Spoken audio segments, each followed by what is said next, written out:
පළවෙනි වතාවට තරඟ කරන්න පළවෙනි වතාවටනේ අපේක්ෂකයෙක්ට රටේ ප්‍රධානම පෙළේ ඇමතිවරයෙක්ගේ දැන ඇඳුනුම්කම් තියෙන තරම් මනම්පේරි එක්කෝ සල්ලි වලින් පෝෂිත මිනිසෙක් වෙන්න ඕන නැත්නම් මොකක් හරි ප්‍රබලත්වයක් තියෙන්න ඕන යාට.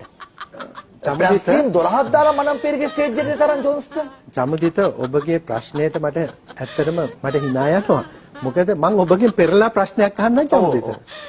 මට කියන්න එක පෙන්නන්න කොහේ හරි කිසිම අපේක්ෂකයෙක්ගේ රැස්වීමකට ගිහිල්ලා දේශපාලනඥයෙක් නැහැ මෙයා නම් හොඳට වියදම් කරන්නේ නැහැ මෙයා හොඳ නැහැ මං මේ වෙන රැස්වීම නැති හින්දා මෙතෙන්ට ආවා වෙන වැඩක් නැති හින්දා මෙතෙන්ට ආවා කියලා කියපු එක රැස්වීමක් මට පේනවා. ඒක ජෝස්ටා එතකොට නෑ අත දිගාල වියදම් කරන කතා අපි අහලා නෑ සාමාන්‍ය කිසිම අපේක්ෂකයෙක්ට කියනවා. චමුදිත අපි දේශපාලනය කරද්දී අපි ඔබ ඡන්දෙ ඉල්ලනවා නම් මම පක්ෂ ලේකම්වරයා හැටියට ඔබගේ රැස්වීමට යනවා. ඔබ කියන්නේ එහෙමයි. මම ඔබ ගැන කියනවා ඔබ ගැන රැස්වීම බොරුට හරි කියනවා රැස්වීම දාලා ආවේ කයිමද කට් කර දොරක්